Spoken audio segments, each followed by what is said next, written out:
Hey guys, welcome to this next lesson. Today we're going to be working on those dynamic stickers that we were talking about in the last lesson. In this case, what I want to say is that after having developed a number of gestures that we want to apply to our stickers, we're going to develop those figures that are a bit more textual, so that we get those dynamic stickers that aren't going to be as static as the expressions. For example, I've developed a series of figures that have nothing to do with traditional unicorns, and I'm going to be adding in phrases so that in some way we can complement these images. Right now, I'm developing this like Junicorn design. Ha ha ha. Ha ha. It's going to have like a much more like accelerated face, like it's in love or in lust. The next thing would be to, if you want to take any references on the expression that you're thinking about, it's just the web for maybe a more concrete expression to put in on your character. So yeah, it's just a question of going along applying these expressions in a more like synthetic kind of way.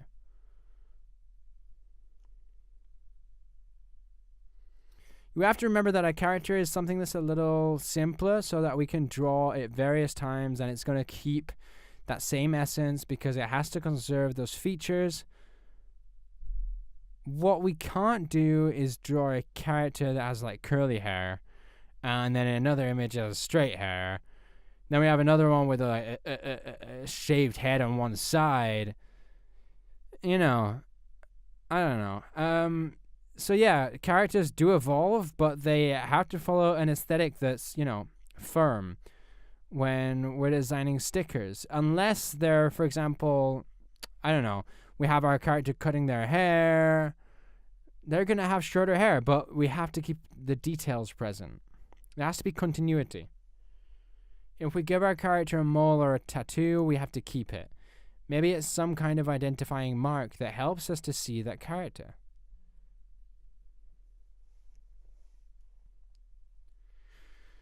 There we have the first sketch ready. As you can see, we're going to be starting from halfway up the body. We're going to be using the hands or, hooves, whatever, to apply those gestures. The first one has been done to be like more similar to a unicorn that's in love. I'm also using the expressions we have on the left. This second one we have here is going to be more like an angry unicorn. And yeah, I've not been following that aesthetic line of like a nice pretty little unicorn, so I'm going to have those licenses of, for example, giving the unicorn sharper teeth, etc., like no patience and stuff like that. So in this case, it's going to be flipping a table out of pure rage. We've all been there. It's quite iconic when we think of rage, the table flip.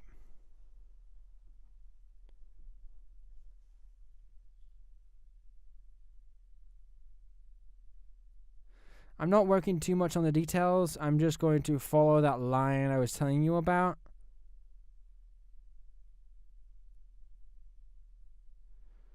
And now, more or less, what I'm doing is adding in that series of images with which we're going to be working on, those concrete expressions that might be more related to people. Or maybe people will find it easy to relate to these, things. In this way, we're going to have two. I want to have at least two more. You can make, as I said, our project's going to be working on 6 static expressions that rotoscope, and then we're going to be making 4 stickers that are more related to those dynamic themes where we're going to be working on a more developed feature. I'm just playing around right now, so these are probably going to suffer some changes. We're going to move on to the next one.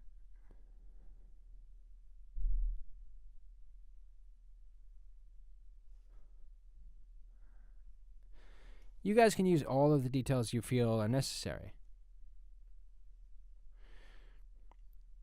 Yeah, so I got the idea that I could do maybe one that's more to do with that feeling of like being forced into like a friendly situation, You'll see what I mean in a bit. You'll see. I'm sure everyone's been there. I'm gonna give the unicorn more of a smiley face with like a unicorn or something. So it's more like relative. But the message is gonna be absolutely opposite.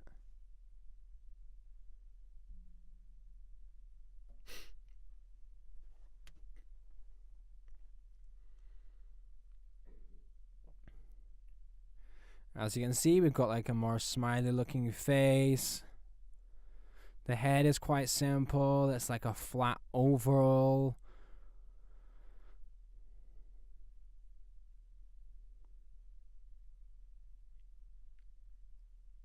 Okay. Okay, so I'm going to draw that body part with the hands up or hooves. This is going to maybe like make us think of that SpongeBob meme, you know, the one with like the rainbow and the imagination, you know, like, imagination.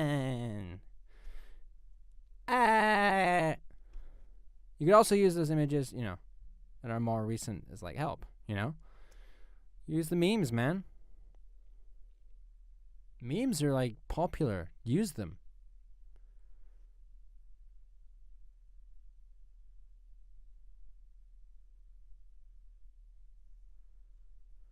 Alright, this is good. And so yeah, we're gonna get deeper later on.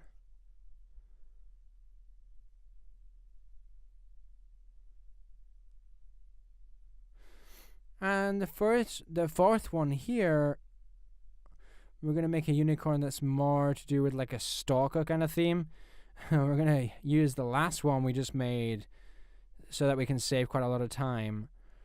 We're gonna be making it with like shades on, leaning on a wall, spying on somebody or something. And thanks to the base in the last one, we're gonna be able to save some time. You have to economize with your resources because when you get asked to do a job like this one, they want a really fast job for quick use, you know? So the more you can recycle, it's going to be great. Your time is essential to you. Like, the job is important, but your time is worth more than you're going to get paid. Let's be honest. I made this one in like a second, so yeah. Yeah, I'm also thinking about making like a sad one, but I'm not really sure. We're going to doodle here a bit, just in case, but I'm not super sure if I'm going to end up doing it. The other ones have like more charisma, and I like them.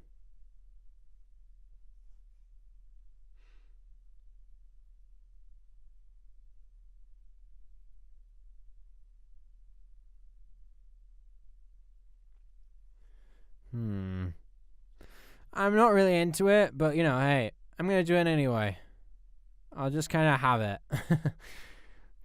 The next thing we're going to do is prepare our next file. So yeah, so here I'm working on horizontal A4, but I'm going to save it in JPEG anyway, because this is the base that we're going to be using for the next lesson. That's going to be about vectorizing our designs.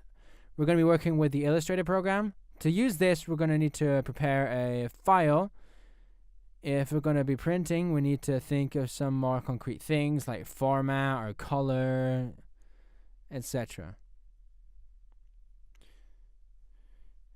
We're going to prepare this in an A4 format because if you're thinking about printing on sticker paper and, well, in the color mode, we're going to be using CMYK, the optimal mode for printing.